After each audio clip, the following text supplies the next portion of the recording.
Hello everyone, welcome to our channel बैनन academy. Tutorial 1 में हमने कुछ क्वेश्चन सॉल्व किया था। अब ये ट्यूटोरियल 2 में हम उससे आगे के क्वेश्चन को सॉल्व करेंगे। क्वेश्चन नंबर 6, 5 तक हमने सॉल्व कर लिया था।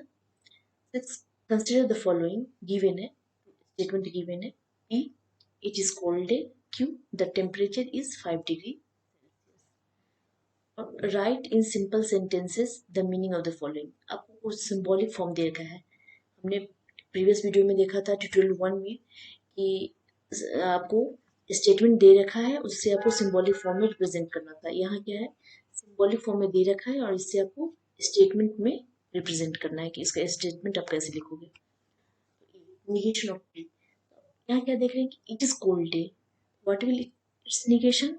Negation will be cold day, तो it is not cold day, it is not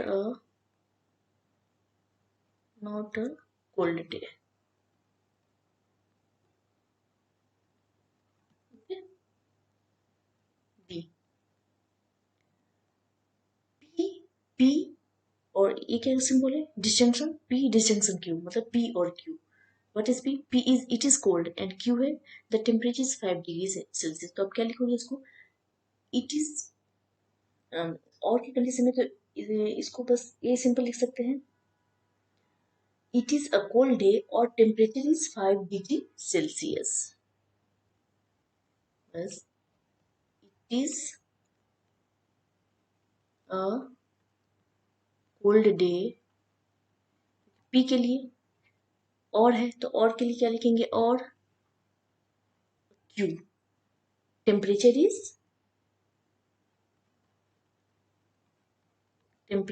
is जो गिवन है 5 डिग्री सेल्सियस।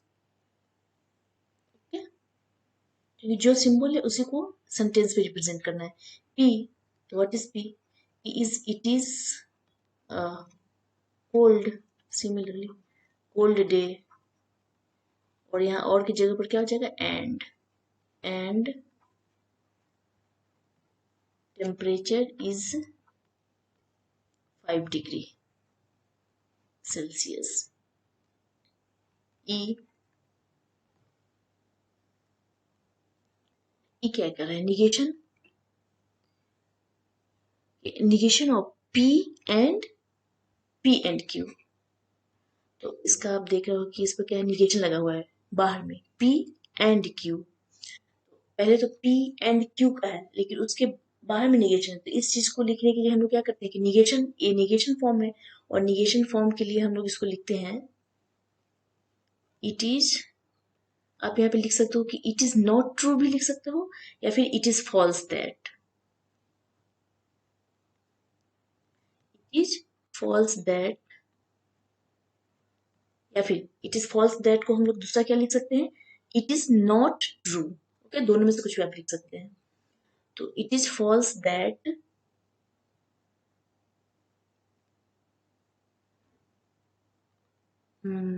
सॉरी, ये मैं सॉरी, डी, मुझे डी लिखना है ना। हाँ, ए बी सी, सॉरी इसी को नंबरिंग प्रॉब्लम हो गया, यहाँ पर सी आएगा, सी आएगा, ये डी नहीं है, सी है। सी में एंड है, P and Q, numbering mistake हो गया था। तो नाउ नेक्स्ट डी। अब डी, डी क्या कह रहा है कि निगेशन है पी और क्यू का। निगेशन पी और क्यू का क्या है? It is false that, negation में it is cold, cold day, cold day, और क्योंकि यहाँ पे सिंबल क्या लगा है? और temperature is 5 degree, temperature is 5 degree Celsius. Now E, E में क्या है कि एंड है और इसमें निगेशन बाहर लगा है, तो वही लिख सकते हो इट इज फॉल्स दैट, या फिर क्या लिख सकते हो? It is not true. तो मैं दोनों यहाँ लिख दे रही हूँ, it is not true that, not true that it is cold day and it is cold day and temperature is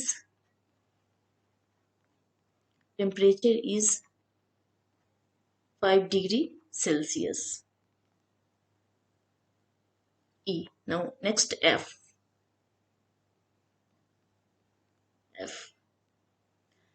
इसमें क्या लिखा है कि negation of P, negation of P and negation of Q. तो निगेशन ऑफ P यहाँ लगेगा it is not cold day, it is not cold day.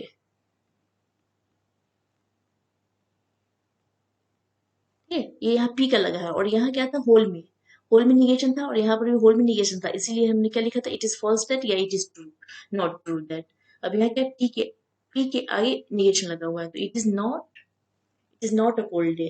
ठीक है, या फिर आप इसे ऐसे भी लिख सकते हो, दोनों जगह निगेशन है ना, वो दोनों पर निगेशन है, तो आप इट इज नॉट की जगह पर लिख सकते हो it is neither a cold day not temperature. ठीक है, इट इज, इसे मैं हटा देती हूँ, इसे आप लिख लो, इट इज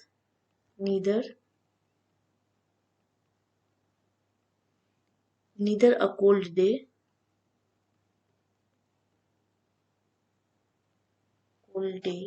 nor, दोनों में निगेशन है, not temperature is 5 degree Celsius. Okay, F है. इसी का नेक्स्ट है, ये यहीं पर ये सब तो कर लिया, एफ एक जी नंबर का है. Now next G, it is cold day and the temperature is 5 degree Celsius. तो जी में आप क्या देख रहे हो, निगेशन, पी में भी निगेशन, क्यू में भी निगेशन, और यहाँ पर कनेक्टिव्स क्या है, डिसजंक्शन का, और होल में निगेशन. होल में निगेशन के लिए मैंने क्या बताया था कि इट इज फॉल्स दैट या it is not true. It is false that,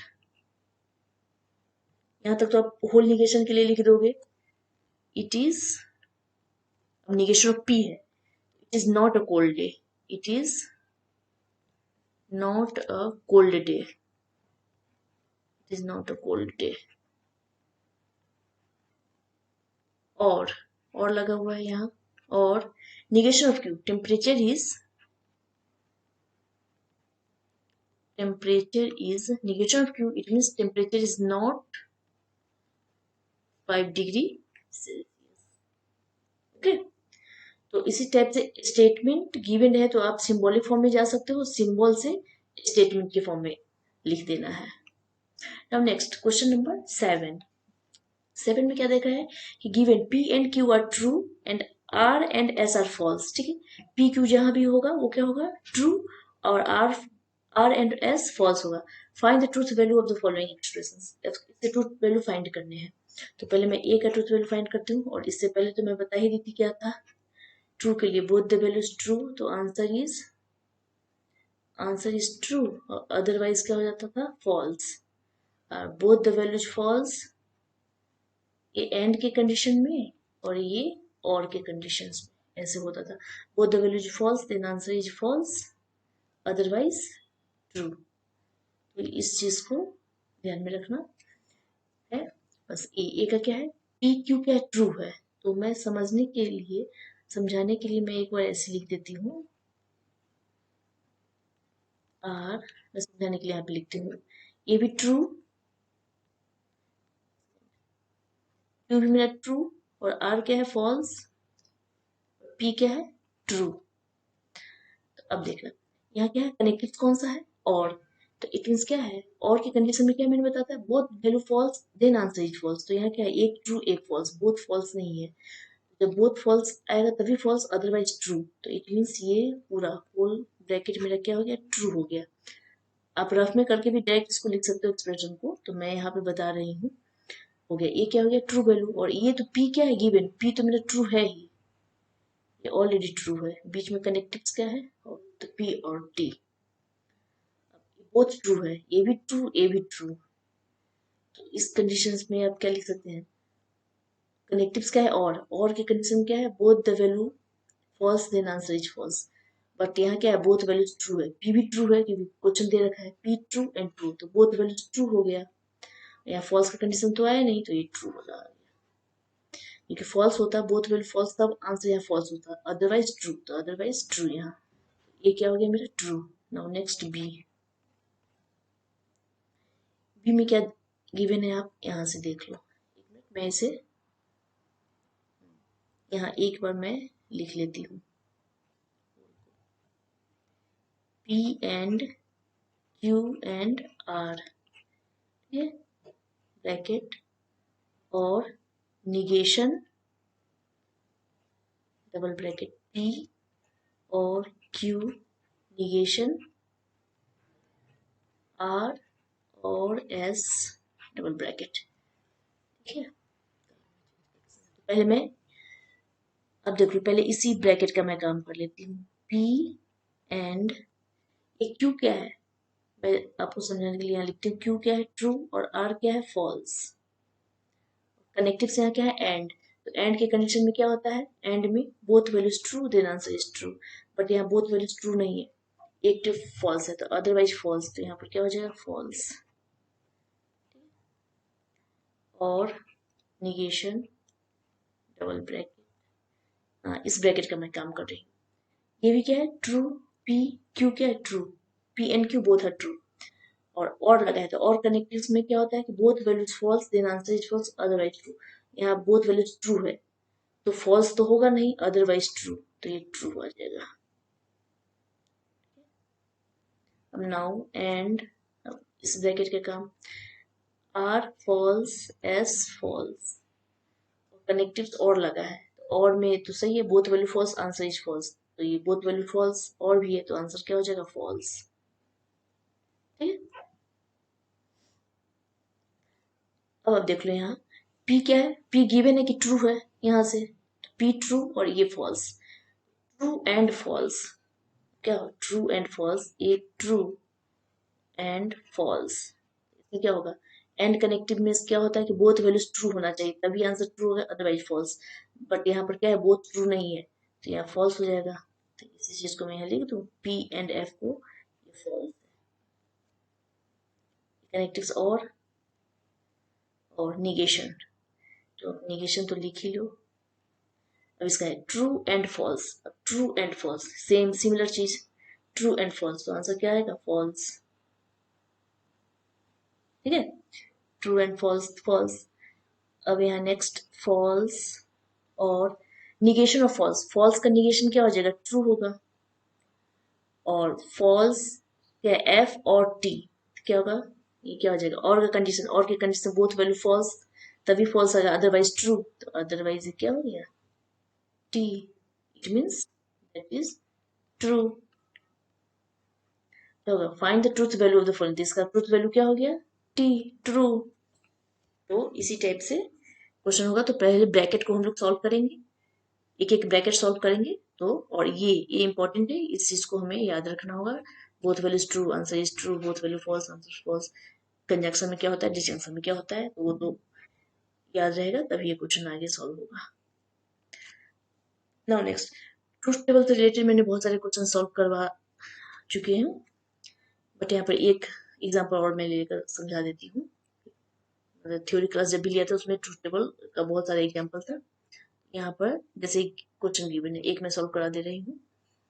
P, तो पहले हम लोग क्या करते हैं, P जो भी गिवन है, P Q, negation only Q में लगा है, तो यहाँ निगेशन ऑफ Q, अगर P में होता तो फिर निगेशन Q निगेशन P होता, जो भी गिवन है उसको देखकर हम लोग ट्रूथ टेबल में कंस्ट्रक्ट करते हैं। तो P Q निगेशन Q, अब इस ब्रैकेट की बात हो रही है, तो पहले इस ब्रैकेट को लिखूंगा P और निगेशन ऑफ Q, और लास्ट में जो गिवन स्टेटमेंट है, लास्ट में पूरे को लिख देते हैं, P और निगेशन Q एंड P, जो गिवन है होल स्टेटमेंट लास्ट कॉलम में आ जाएगा। अब यहाँ क्या देख लो, P और Q, क्या टू स्टेटमेंट गिवन है, प्रोपोजिशंस मेरा कितना है, टू ही है, P और Q, तो इस कंडीशन में क्या हमने बताया था कि 2:1 के रेशियो में काम होता है, 2:1, इट मीन्स यहाँ पे 2 times true, two time false. इस वाले कॉलम में, वन वाले कॉलम में one time true, one time true, one time false. Negation Q, तो क्यू है उसका निगेशन होगा ट्रू का निगेशन फॉल्स, फॉल्स का निगेशन ट्रू, ट्रू का निगेशन फॉल्स, फॉल्स का negation true.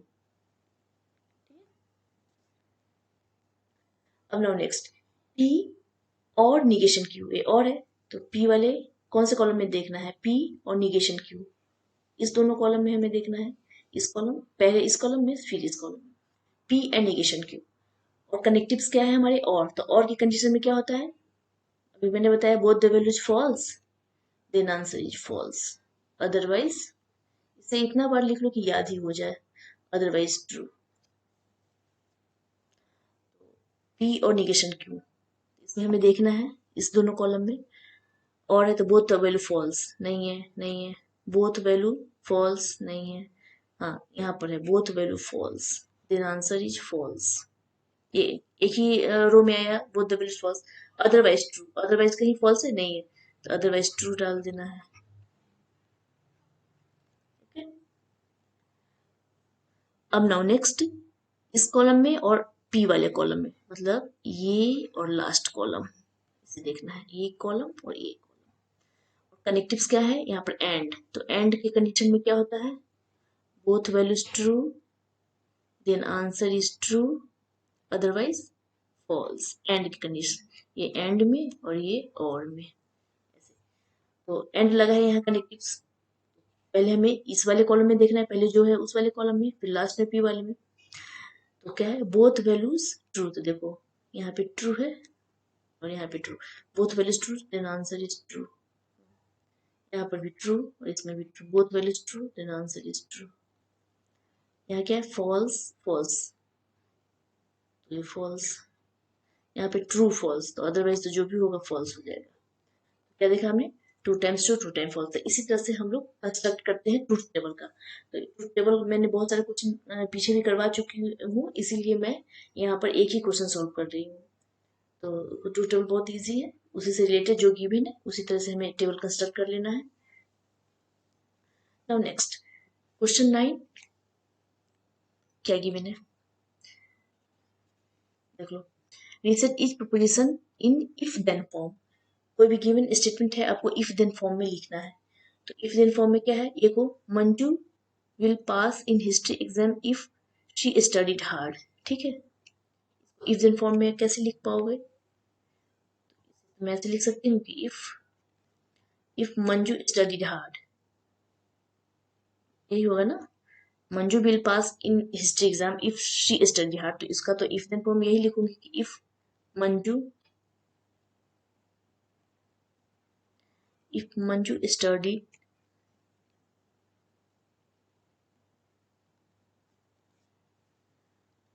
studies hard, Manju studies hard, then she will pass in, then she will pass history exam, ठीक है, history exam. Okay, now next B, we mean the program is readable only if it is well structured, तो इसके लिए क्या लिख सकते हैं हम लोग, if the program is, बस if लगा देना है, if the, if then form में बोल रहा है तो हमें लिख देना if the program,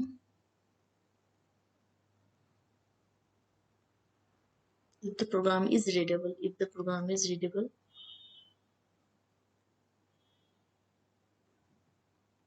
if the program is readable, then it is well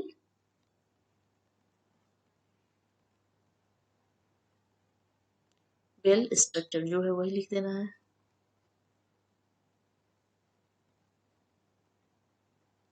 तो बस इंग्लिश है, इंग्लिश में आपको लिखने हैं।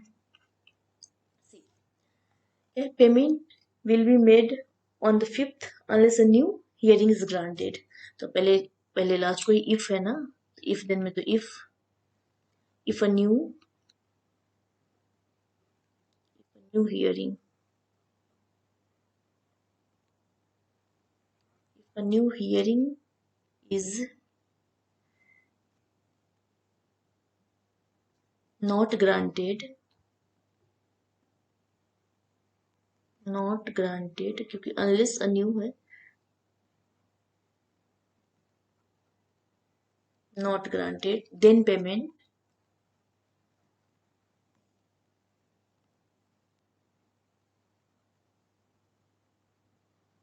payment will be made on किस पर, फिफ्थ, मेड ऑन फिफ्थ। ठीक है, इसी टाइप से गिवन है तो उसको हम लोग स्ट्रक्चर कर देंगे। क्वेश्चन 9 अभी लास्ट है आज का। Determine the truth value of each of the following statement. Truth value आपको डिटरमाइन करने हैं सारे का। तो कैसे डिटरमाइन होगा, 3 इंटू 5 15 होता है, बट गिवन क्या है 24, फॉल्स है। क्या है, मैं देखो ये फॉल्स है। इफ देन, एक कंडीशन क्या गिवन है, इफ देन का, तो ये आपका इफ गिवन है और देन आप मान लो ना, अगर इम्प्लाई ऐसे है, ये स्टेटमेंट क्या है, फॉल्स है। देन और ये 3 + 5 क्या गिवन है, 8, तो ये ट्रू है। तो इस कंडीशन में क्या हम लोग लिखते हैं, इफ देन की कंडीशन में होता है, जब भी इफ देन हो तो उसमें क्या होता है, फर्स्ट वैल्यू ट्रू, इसमें सीक्वेंस मैटर करता है, first value true, second is false, then answer is false, otherwise true. ये कंडीशन इंपॉर्टेंट है इफ देन की कंडीशन में। फर्स्ट वैल्यू क्या होनी चाहिए, ट्रू, और सेकेंड फॉल्स, तभी फॉल्स होगा। यहाँ क्या है, यहाँ तो फर्स्ट आ गया फॉल्स और सेकेंड ट्रू है, तो क्या हो जाएगा, फॉल्स तो होगा नहीं, तो ये ट्रू होगा। ठीक है, तो इसका ट्रूथ वैल्यू क्या हो गया, ट्रू। बी सिमिलरली क्या, 3 इंटू 5 15, तो ये ट्रू है। देन 3 + 5 फॉल्स है। ठीक है ना, क्या, first value true, second is false, sequence match हो गया, first value true, second is false, then answer is false, तो इसका ट्रूथ वैल्यू क्या हो जाएगा, false. Now C 3 into 5 15, but यहाँ क्या है 17, तो फॉल्स है। देन 3 + 5 35, तो कभी होगा नहीं, तो ये भी क्या है, फॉल्स। क्या देखो बोथ वैल्यू यहाँ क्या हो गया, फॉल्स है, तो क्या यहाँ पे बोथ की तो बात ही नहीं हो रही है, फर्स्ट ट्रू सेकेंड फॉल्स, तभी फॉल्स होगा, अदरवाइज ट्रू, तो अदरवाइज की कंडीशन में आ जाएगा यहाँ ट्रू। नाउ नेक्स्ट डी, ठीक है, 3 इंटू 5 15 ट्रू, और 3 + 5 8 ट्रू। क्या होगा, बोथ वैल्यूज ट्रू आ गया है, बट यहाँ क्या है, फर्स्ट ट्रू सेकेंड फॉल्स, तभी फॉल्स होगा, अदरवाइज ट्रू, तो अदरवाइज यहाँ क्या हो जाएगा, ट्रू। तो वही हमें देखना है कि एंड बोल रहा है, और बोल रहा है, या इफ देन बोल रहा है, तो जो भी गिवन है तो उसका हमें याद रख के उसी फॉर्म में कर देना है। ठीक है, ट्रूथ वैल्यू हमने फाइंड कर लिया इसका, ये सारी क्या हो गया, ट्रूथ वैल्यू। नाउ हाँ, यहाँ पे एंड के लिए बहुत ही इंपॉर्टेंट है, एंड के लिए उसको याद रखना ही है, बोथ वैल्यूज, दोनों वैल्यूज जो होता है उसको ट्रू होना ही होगा, both values true, then answer is true, otherwise otherwise false. And में और की कंडीशन में आप क्या देख रहे हो, और में बोथ वैल्यूज फॉल्स, मैं एक बार लिख दे रही हूँ ताकि याद हो जाए, both values false, then answer is false, otherwise true. और इफ देन में conditional, if then conditional, first value true, second is false, then answer is false, otherwise true. और बाई कंडीशनल में क्या होता है कि बोथ वैल्यू सेम होनी चाहिए, या तो दोनों ट्रू हो या फिर दोनों फॉल्स हो, कुछ भी, बोथ वैल्यू सेम होगा तो आंसर क्या हो जाएगा, both value same, then answer is true, otherwise false. Both value same होनी चाहिए, ये किसमें, बाई कंडीशनल, मतलब जिसको हम लोग बोलते हैं if and only if, IFF, if and only if, इसके केस में। तो ये अगर आपको याद रहेगा तो कोई भी क्वेश्चन आप सॉल्व कर सकते हैं या फिर ट्रुथ टेबल भी कंस्ट्रक्ट कर सकते हैं इजिली। नेक्स्ट वीडियो में और नेक्स्ट क्वेश्चन लेकर आऊंगी। Till then thank you very much, have a nice day.